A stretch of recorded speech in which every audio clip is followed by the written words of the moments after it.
So in today's video, we're going to talk about something just a little bit different, and that is the camper versus rusher play style. And I generally get comments from people who claim to be rushers where they think pretty much if you stop to come back to full health and reload, regardless of the weapon, regardless if it's a 5-second reload animation because you're using an LMG, that is considered camping. You should be non-stop sprinting around the corners, all the way around. You shouldn't pre-aim anything. You should literally be non-stop rushing. And they think anything that is not that is considered camping. So obviously that's one play style, and then we got the extreme on the other end, which is a hardcore camper. And a hardcore camper will pretty much camp regardless of the scenario, regardless of the map, regardless of who they're playing against. Literally their entire strategy is to camp 100% of the time. So if you go ahead and go on a specific map, they run to the same area, they use the exact same weapon, they use the exact same loadout, they put down their claymores or their mines in the specific locations, and they repeat this process over and over. And sometimes if they camp long enough, they'll get the right lobby, or they get lucky enough to get that right set of streaks. They can call in that VTOL, maybe with kill chain. They'll work their way up to a chopper gunner and a gunship. And I would say the vast majority of people who are playing Modern Warfare fit into one of those categories. If I join a match, there's going to be one or two people that actually rush around the map, and they don't really care what's going on. They don't care about the objectives. They just run full sprint the entire match, and they wonder why they die so much. And then you got the other people on the flip side, which is a majority who plays Modern Warfare because that first playstyle isn't as effective, and they kind of just post up and camp in a general area and are completely content going 10 and 5 every single match, and maybe one of those matches getting a couple streaks. So what the top players are doing different than this is they're actually factoring in all the things that are going on within the match, and they conform to whatever play style they need to play within that moment. So an example of this, if you're looking at all those different 3 play styles, you have the camper, the rusher, and then the person that's kind of the hybrid. What you're going to see is at the start of a match, those campers are going to go to their designated spots, typically within their own spawn somewhere. We're talking about like Arklov Peak, and we're on the C side of the map. People just go ahead and run and jump into the building there. There's some people that'll jump into the little farm area on the A side of the map. Pretty much they just post up in the back and do nothing. They literally just kind of post up, mount up in a window, see if they see anything, and they try to get kills. If no one goes in that area, they maybe get like 7 kills in the match. If a bunch of people go in that area, they might get the opportunity to streak up, but basically they just post up in that one window and don't really move from that location. And that's generally a good idea if you're really close to a streak or something like that. But for the most part, you should be navigating around the map. The other person, those rushers that just literally non-stop rush, they'll kind of push around the map. They'll push into the area. They'll probably get killed a good amount of times from them. And then they'll come at a different angle, maybe get lucky to push in, kill the person who's camping, and then they flip the spawn and then start running to the other side of the map. Do the same thing. If they die a couple times, they just repeat, refresh, and they just continue non-stop running without much rhyme or reason. They just know that they want to keep moving, and that's the way you're supposed to play Call of Duty. So now when we get into the hybrid player, they're actually going to pay attention to the different nuances of the mini-map. They're seeing where their teammates are. They're going to make educated guesses based off what the compass is telling them with gunfire. They utilize those UAVs to kind of give them some directional information on how they need to position themselves so they know when to rush and when they need to slow down. And if you've watched my channel for a while, I've kind of referred to this as being able to change gear. Sometimes you need to throttle it up, and that'll sometimes be to make the aggressive play. You push into an area where you know it might not be as safe, but it's going to give you the opportunity to maybe get a quad feed or get a little nice 5 on or whatever the case is. And that's usually some kind of strategic flank where you're kind of coming around, you're going around the long way, then you end up popping dead silence and sneaking up and getting those kills strategically in a way that allows you to stay alive.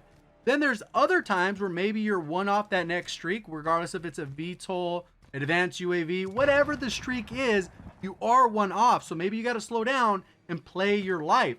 And you understand that, okay, if I can get this one kill, I know that sometimes it might be able to turn the tide and allow us to get in position to actually win the match. So one of the main reasons I want to even have this discussion about this particular topic is that I get a lot of comments on my gameplay breakdowns, in particular the ones that are subscriber gameplay breakdowns, and sometimes even when I did my pro gameplay breakdown of Formal and a few other top tier players, where people will comment in the comment section will say, this person just camped the building. Oh, that's all it takes to be a good player. You just got to camp. And I've been doing gameplay breakdowns for basically the past 2.5 years, and I pretty much almost never got those comments in BO4 in World War II, or even when I did a couple IW gameplay breakdowns, I never got any kind of comments related to saying that someone is camping too much. So it really caused me to think, like, how casual is this audience where people are coming in from playing Call of Duties and getting away with non-stop sprinting all the time. They never actually had to use their brain in any meaningful way.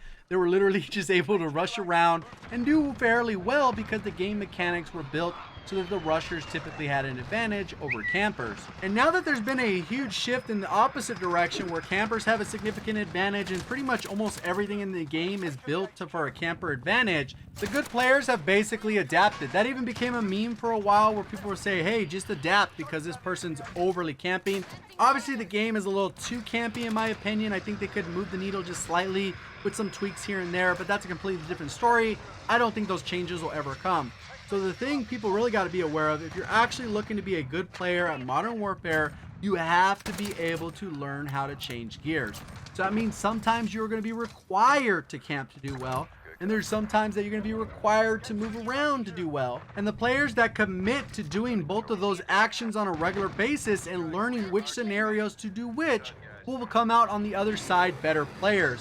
And that's why when I've talked about overall improvement, which is the main thing that my channel's about with all different types of tips and tricks to improve, I continually go back to the fact that you should improve your KD, improve your score per minute.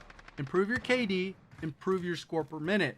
Almost like a stair system that pretty much you go up one stair, you move over, you go up one stair, you move over, and continually becoming a better player. And it's pretty much never too late to start, because I didn't actually get better at COD and I didn't improve to the level I am until probably about 3 years ago, right before I started my channel. Prior to that, I was an average player. I played COD for about 9-10 years. I didn't really give leaps and bounds. So there's sometimes people that'll argue, oh, you just play the game and that's how you get better. I didn't get better in 9 years. Most people I see playing the game, they've been playing the game since COD 4, and they're not any better because they don't work on certain fundamentals to actually improve. And a lot of that goes back to improving incrementally. There's people that you see in the COD community that are absolute beasts at the game. They drop several nukes. They've dropped over 1,000 nukes, 10,000 nukes, if you count up all the different various CODs that they played in. And they learn certain fundamentals early on, and they've only improved over time to take themselves through those various scenarios that they know how to react when those scenarios come up. If two people come around the corner, which one are you supposed to shoot first? Instinctively, they already know that the one looking at them is the one they're supposed to shoot first, and it's going to take time to develop those things. There's several times where somebody will comment on a video, or I've been in a Discord call, or they've reached out to me on Twitter, and they'll say, how the heck do you know to do this when you do it? Sometimes there's certain things that are just instinctive, and once you start getting those things, the game almost moves a little bit in slow motion in certain points, and it actually makes it almost look too easy. And before I even started YouTube, I actually used to watch YouTube, and I would watch people stream and videos, and I would ask, how the heck do they get these lobbies? Because if I had those lobbies, I'd be dropping nukes all the time. And that was my mindset. And then over time, I started to improve as a player. I started my own YouTube channel, and I started posting videos of me actually dropping nukes because I had improved to that point where I could drop nukes on a pretty regular basis. And guess what comments started showing up as soon as I actually started dropping those specific gameplays?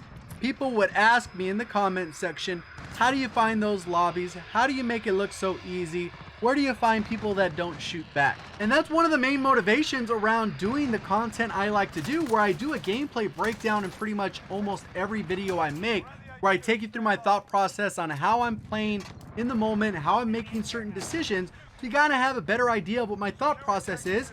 And as people have watched those videos over the past couple of years, I've also had several comments of people telling me that they've never been able to get a 10 streak and they were actually able to drop a nuke. So obviously there's some people who will say, oh, you're just kind of talking through it, and they don't actually realize all the information I'm giving within the video actually helps, so that when you're playing the game, you're involving those things in your thought process, you actually make smarter decisions. If you're making smarter decisions, you're going to tend to go on longer streaks, get more kills, and die less, which is the primary thing that you're trying to accomplish when you're playing Call of Duty, at least in my opinion. Like I've been doing in the background, you can see a bunch of different notes on the screen of different thought process, because originally I kind of had the idea that I want to use this video for a gameplay breakdown, because there's a lot of nonsense that happens in it that really causes me to have to act in certain ways. It was a perfect example of that camper rushing playstyle and how I have to change gears at certain points within the video. A side note to the gameplay is obviously I already showed off the class setup for the PKM, and this is what I consider a rushing class for the PKM. It allows you to get maximum ADS speed. That is the fastest possible ADS speed, so you can actually run and gun. Obviously I have a little bit slower mobility because it's an LMG, but if you'd like to see a video where I rank the top 5 best class setups in terms of rushing, you can do me that favor going down to the comment section and comment saying, hey, you know what, I'd like to see a top 5 rushing video. If I don't see a lot of comments, then it's a video I'll avoid. Obviously if I see them, that's something I'll go ahead and consider doing on the channel. If you enjoyed the video, let me know by hitting the like button. If you're brand new to the channel, want to find your way back, definitely consider subscribing with notifications on. Appreciate all the support. Thank you for watching. As always, have a great day.